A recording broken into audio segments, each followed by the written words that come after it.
Welcome back to the Alts Podcast. I'm your host, Horatio Ruiz. We bring you industry leaders and creators to give their insights on the rapidly changing and exciting world of alternative assets.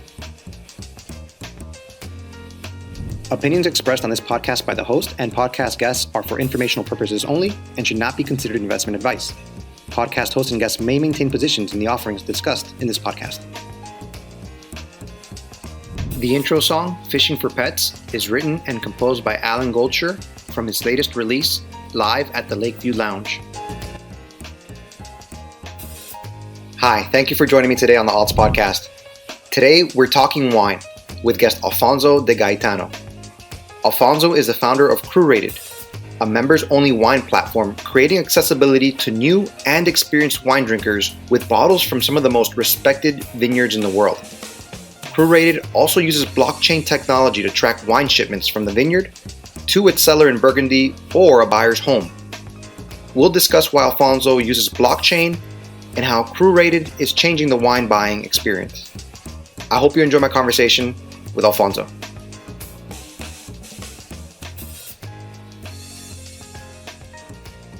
All right, guys. So with us today we have Alfonso de Gaetano. He's the founder of Crurated, which is a wine membership community that uses the blockchain. And so we found that really interesting. Alfonso, thank you for being here. Thanks a lot. It's a great pleasure to be here with you. Yeah, really looking forward to learning more about Crurated. But, just kind of want to know a little bit more about what the company is and really how it stands out from, maybe other either wine investment companies or even wine collector clubs. Perfect. So Crurated was born in May of last year. It's almost 1 year old. And it comes out of two of my passions. One is, technology and innovation. I spent more than 10 years at Google. I'm actually, looking after publishers, emerging markets from Dubai. And it comes out of my other big passion, that is wine. And I try to put together, technology and wine to try to actually simplify the distribution of fine wines, especially for all the global collectors, especially the younger ones. The ones that have a lot of issues in accessing the greatest wines being made, especially in the old world, because for now we are just focusing on Italy and France. In France. So interesting. So could you tell me a little bit about your journey as a wine enthusiast, and kind of what got you into that, having that passion? Because, just as an aside, I've interviewed other founders of their companies, and they really talk about how the quality of the wine is important in their culture, right? Whenever you're hosting guests or whenever you're giving wine as a gift, the better the wine, the bigger sign of respect it kind of is, So I was just curious, what your journey was. Yeah, and that's actually really true in terms of, it started with me when I was working in consulting. So, during the consulting days, that's 20 years ago. That's where I spent, the beginning of my career, my first 10 years. So actually we used to, go out and spend time with clients. And I wanted to learn about wines, to have a topic that is different from just business. Because most of the clients I was dealing with, they had a very strong interest in the world of wines and the complexity of that world. And that's where the passion started. So it started at the beginning mainly to be, a topic where I could engage with clients and build better relationships. And then, with time, I started to really enjoy the incredible wines, made mainly in France and Italy, I would say. And from that, I really wanted to start to study more and learn more. And drink more, especially with in the right way, meaning that drinking with people that understand wines, doing verticals and horizontal tastings that help you really understand how a wine can actually evolve over time, or how similar let's say, appellations of a specific wine differ in terms of one making style of different producers and so on. So that really helped me a lot. And by actually while learning, I developed this passion. I became a collector, and I found it that it was actually very helpful both on the business side and on the personal relationship side. Absolutely, absolutely. And you talked about being able to, for the members of Crurated, talking about giving access to that. Um, One thing that I kind of picked up on, I think you said it somewhere, was you had never really, once you developed that passion, um, you had never really felt like you tasted wine uh, in the same way, right? Or maybe you were introduced to a certain brand or a certain wine, and you never tasted the wine that way. And that's just interesting to me how you kind of, that opened you up a little bit. Yeah, and something that I've noticed with all my friends, that are in similar wine clubs or wine collectors that I know, is that it becomes really difficult to go back once you understand, what high quality wine can really deliver. I've never seen anyone being able to drink bad wines Yeah, after learning what objectively great wines are. Yeah, and I've seen this consistently, and this is also what I see, with the community that we are building, because we do a lot of events, and sometimes these kind of events that we organize with the best winemakers in the world in beautiful places. We did them during the Hospice de Bon in Burgundy. We did them in Stade, in Geneva at the Four Seasons. Now we are doing some fantastic events in some of the best restaurants in the world. And what you see is that after they have these great experiences and they get to know the winemakers, then actually they really understand, how people make great wines and who the great winemakers are. And then they don't really want to go back to what we define as, poor winemakers and so on.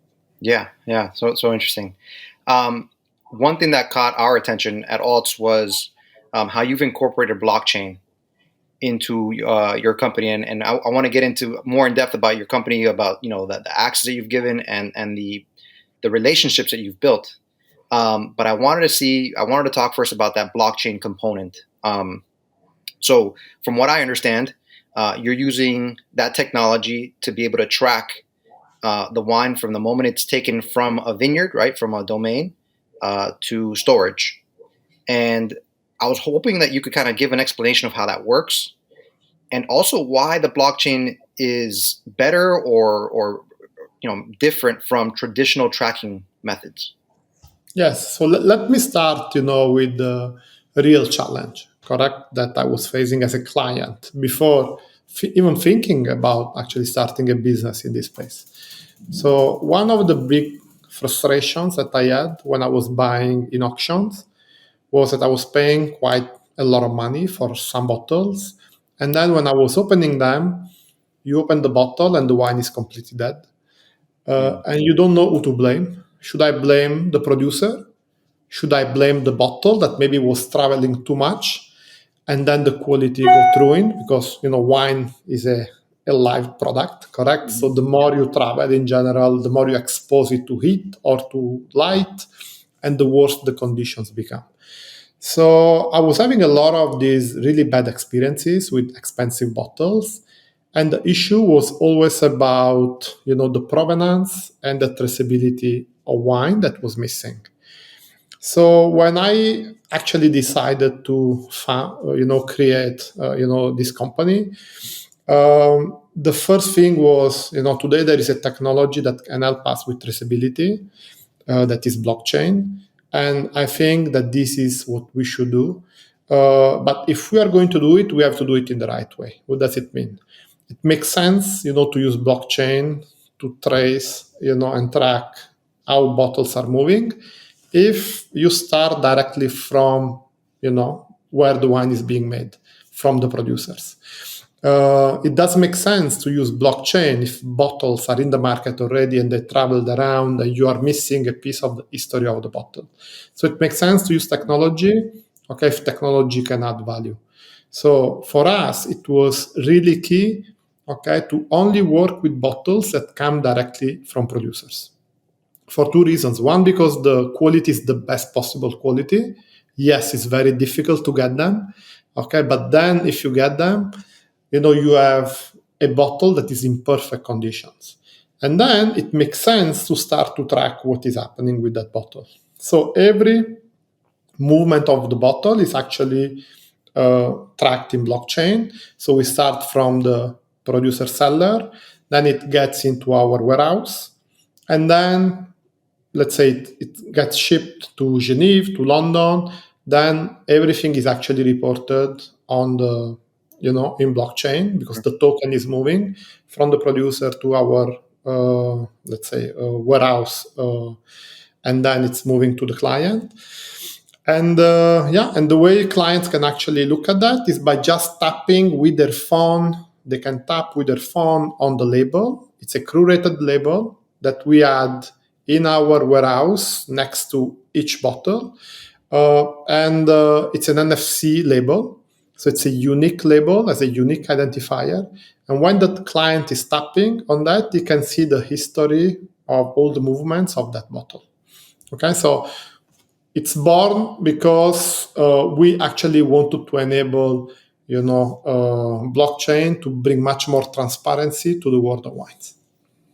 Sorry for the long answer. No, that's great. Answered a couple questions I had. So is every single bottle traced, or is it traced by case? I know you mentioned that there's a label. Every single bottle, it's actually on every single bottle we add a blockchain. Sorry, let me repeat. On every single bottle we add an NFC label, and then we register every bottle in blockchain. And then clients can actually track the movement of each bottle that we sell. And so then is the one thing? I guess my question is, you can't change that blockchain, right? I mean that it cannot be manipulated. You can't say that this bottle, was somewhere else when it wasn't, because it's you can't change it. Is that kind of the main advantage of that? This is the reason why we are doing this, because all those information cannot be manipulated, as you said. Because of blockchain technology. If I was controlling the data myself, then I could, after a few years, say, this bottle is now coming directly from the producer, where actually it's not. It doesn't mean that, other companies are doing that. It just means that blockchain, for me, is the best technology that, nobody can really manipulate in order to change, the quality of the data that are added to the to the label. Yeah. And I think this is great for clients. That's Alfonso. That's really insightful, because we've done some writing, some newsletters, and some podcasts, and we've had founders from other companies thinking about how to incorporate blockchain, and it seems like you had to think it through. Like, yeah, you could do blockchain, but it wasn't going to work unless it came from the producers. Exactly. Yeah. As I said, it's critical that you apply and use technology, if it's really adding value, to the ecosystem. I think in this case, with bottles coming directly from producers, it adds a lot of value. For sure, you are restricting the business potential, but on every bottle that you sell, you have the guarantee that the bottle started in perfect conditions and then can be tracked from that moment onwards. That's great. So that's a big deal. I mean, using that blockchain, and that's an example of you of kind of demystifying this technology. Because maybe some people are unaware of what it is, or they find like a barrier of knowledge, and it really is. You've just incorporated it seamlessly into your process. There is something else that I believe is important. Again, going back to the point of adding technology where it makes sense. I think that there have been some experiments of using blockchain on some bottles in the past, but it doesn't make sense to use such a technology on a bottle that doesn't have, let's say, a long life cycle in a way, or where the value is also in a way going to change over time and possibly increase. So if you buy a €3 bottle that you have only, let's say, a drinking window of 2 years, then it doesn't make sense to add blockchain to that bottle. Mm-hmm. But if you're buying a bottle that is 500, 1,000, 2,000 euro, then it becomes very important to add this element, because it's also a way to preserve the value of the bottle that you're buying. Could you clarify what that is? That terminology, the 3,000, 4,000. No, I'm saying if you spend 1,000 euro on a bottle, Gotcha. Okay, or $1,000 on a bottle, you gotcha. want to make sure that the technology can help you to preserve the value of that bottle in the best possible way. Certainly, certainly. I want to get into the relationships that you've built. You talked about, you hinted at how difficult it was maybe to get the bottle straight from the producers.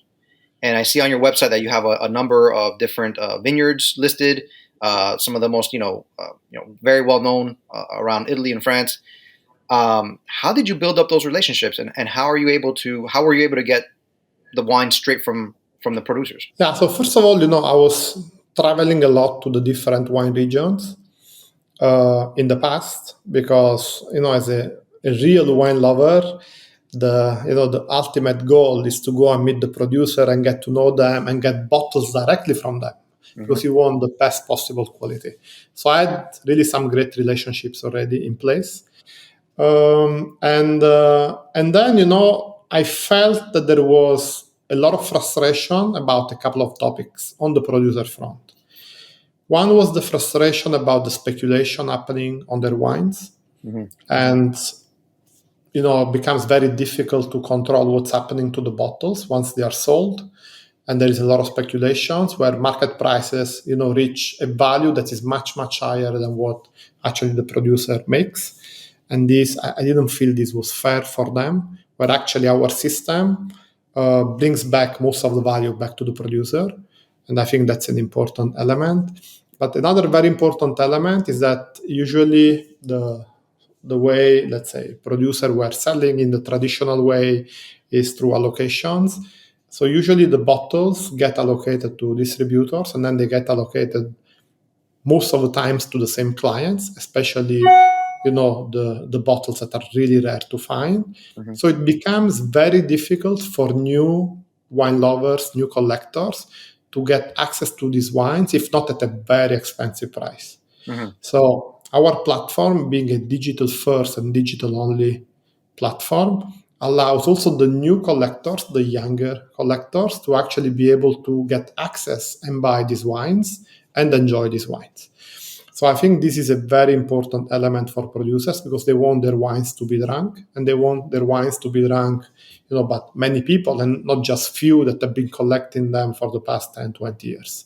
So I think these were two very important elements that actually made producers think about Crurated as a platform to develop their direct-to-consumer business through us.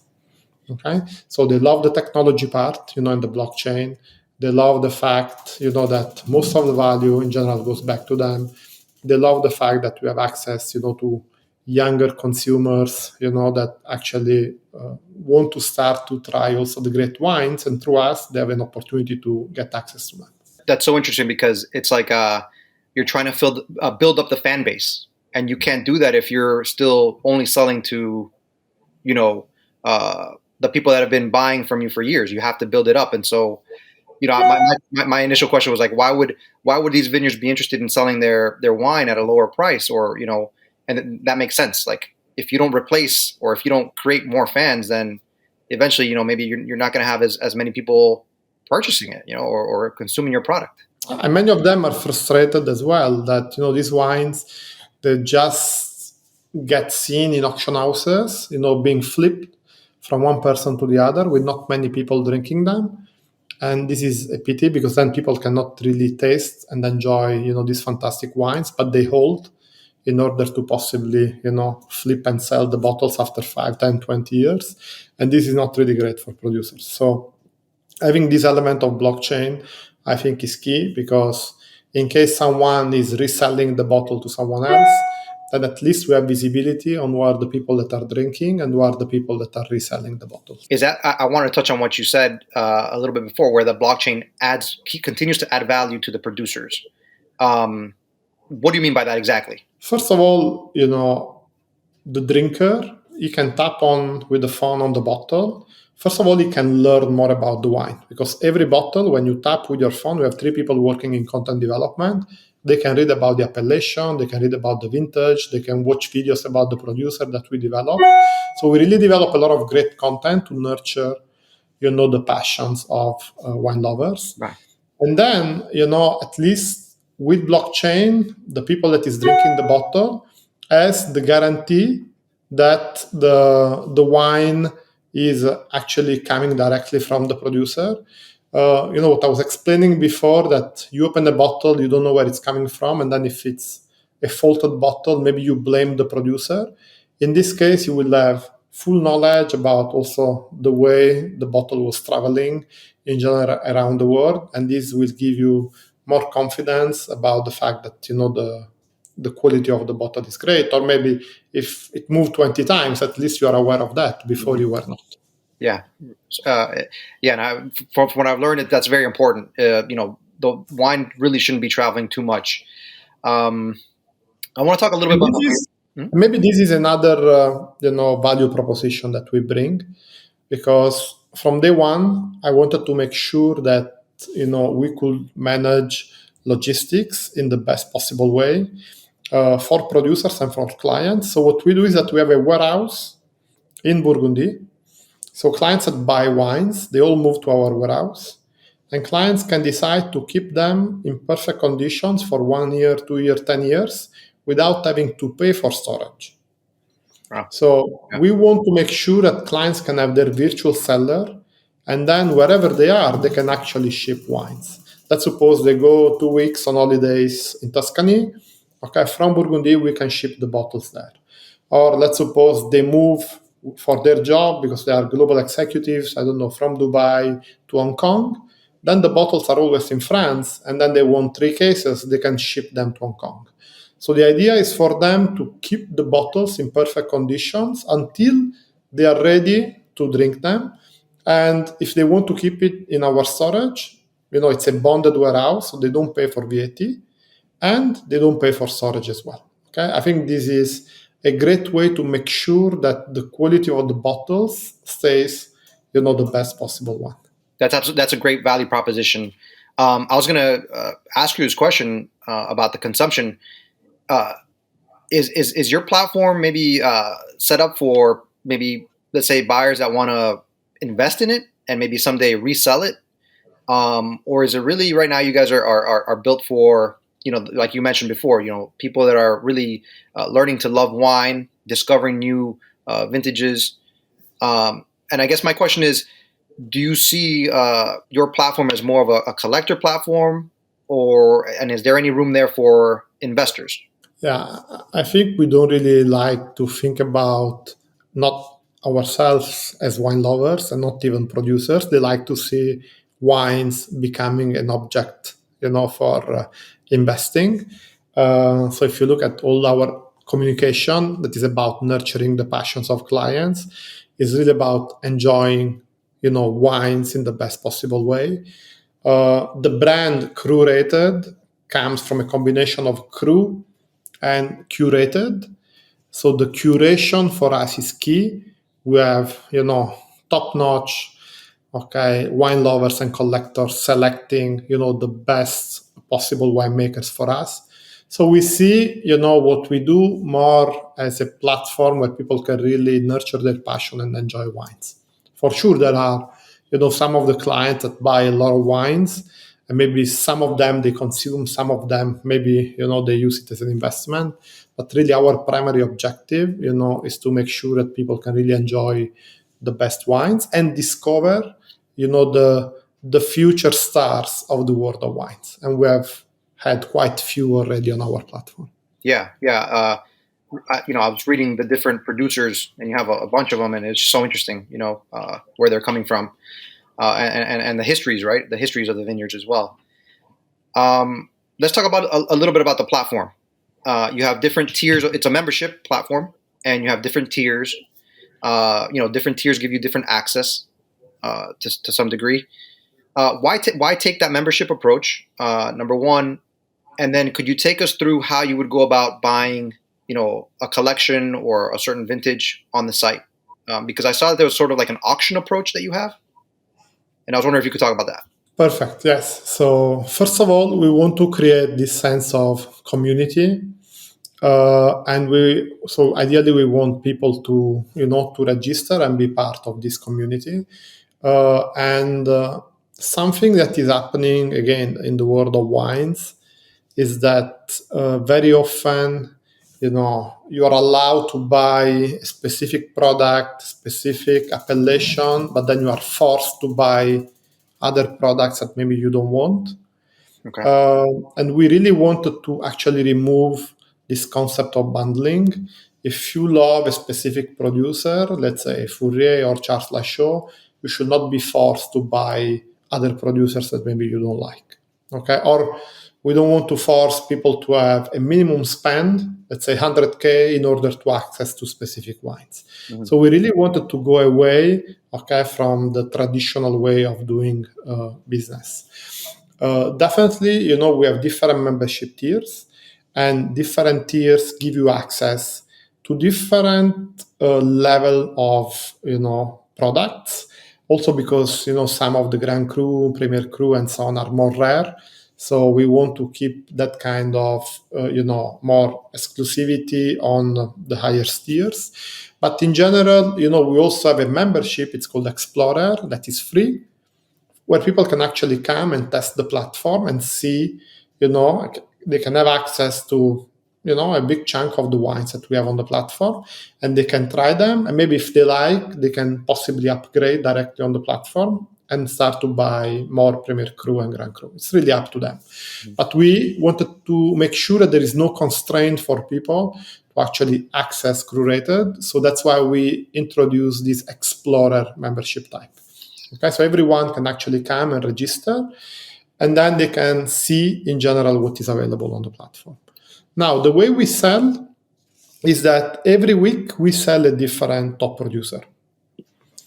And we have a mix of producers from Burgundy, from Champagne, from Bordeaux, from Piedmont, from Tuscany. Now we are starting also with Veneto and Amarone. So for now, the focus is on Italy and France. And the way we sell is actually quite different depending on the producers. So what we wanted to do in Crurated is to have multiple transaction types for producers in order to sell the different kind of products that they have.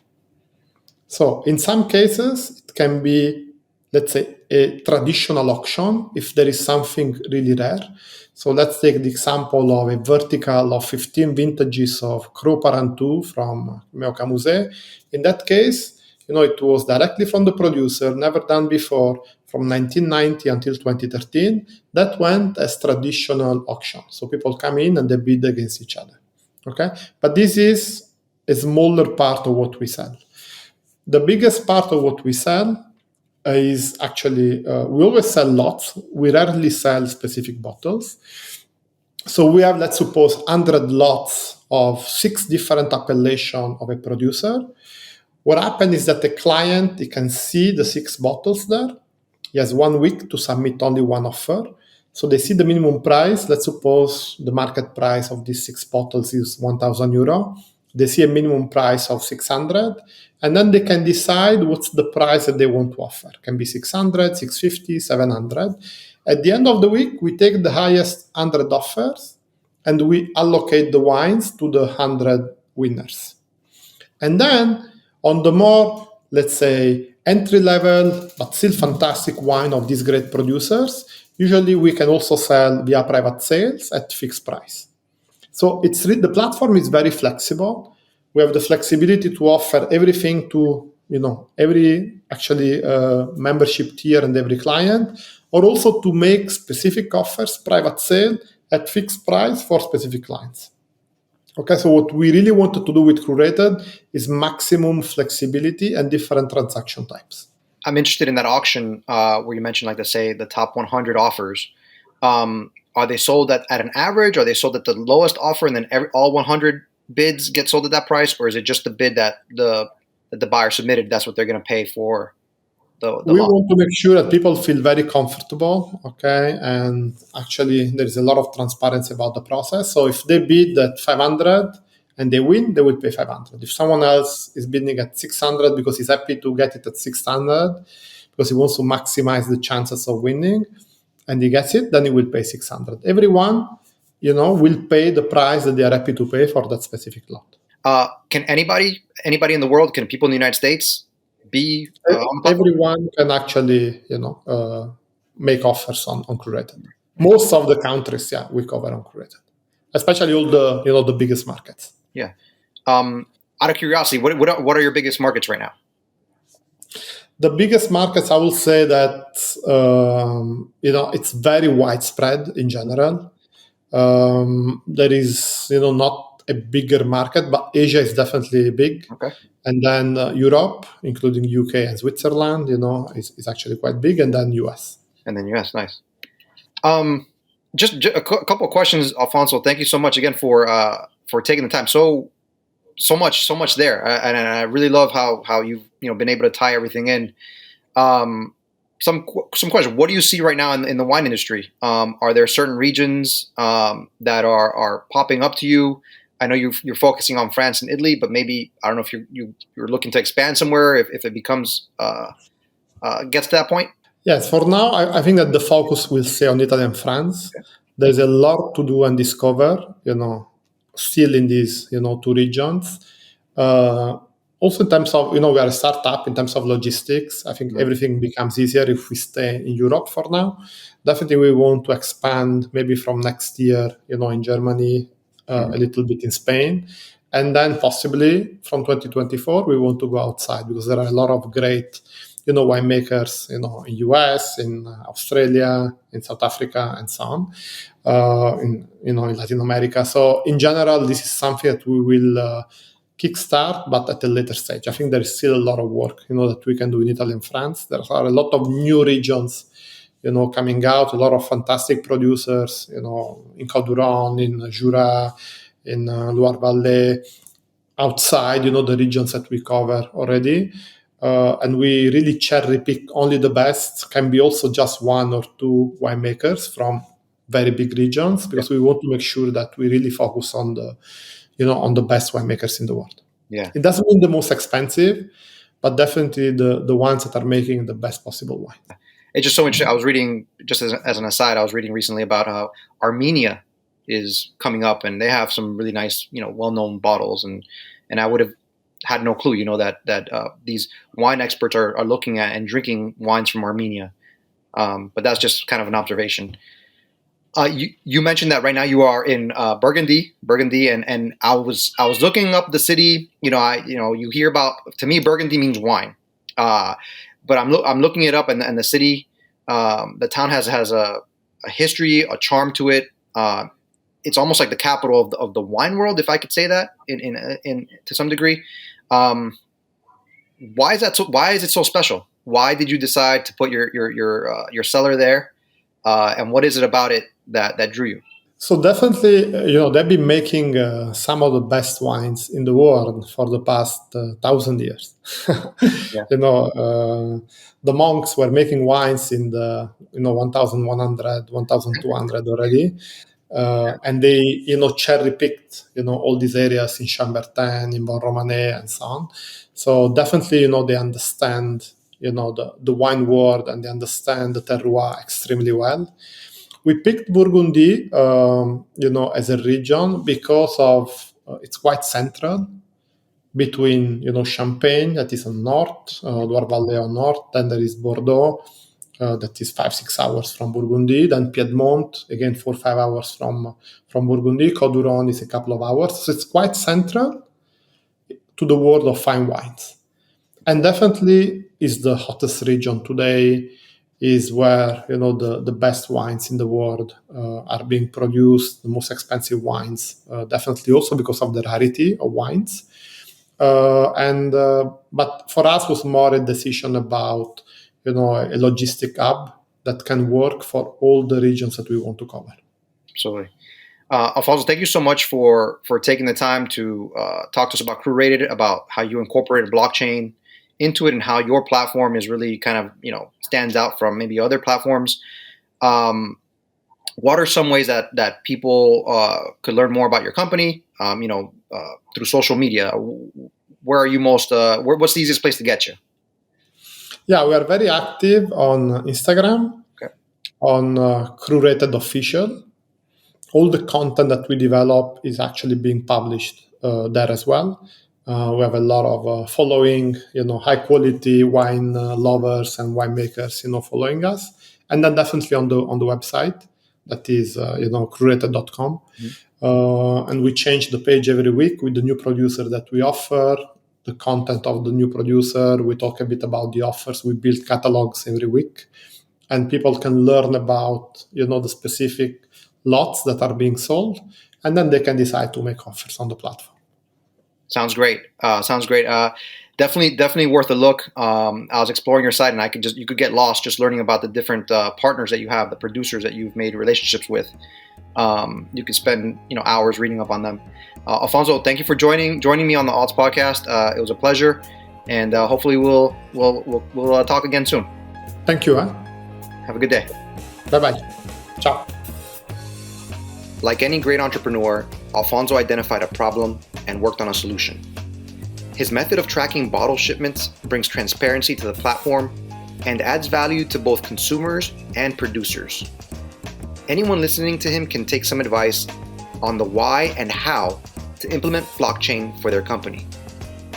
Alfonso's relationships with vineyards in Italy and France are quite impressive. It's eye-opening to hear that some of the most well-known winemakers would rather sell their wines for less to cultivate a new generation of wine enthusiasts. I'd like to give a big thanks to Alfonso for joining the podcast all the way from Burgundy, and I'd like to thank you for spending part of your day with Alts. If you enjoyed listening to the podcast, let others know about it or leave a review or a comment. Until the next episode, take care.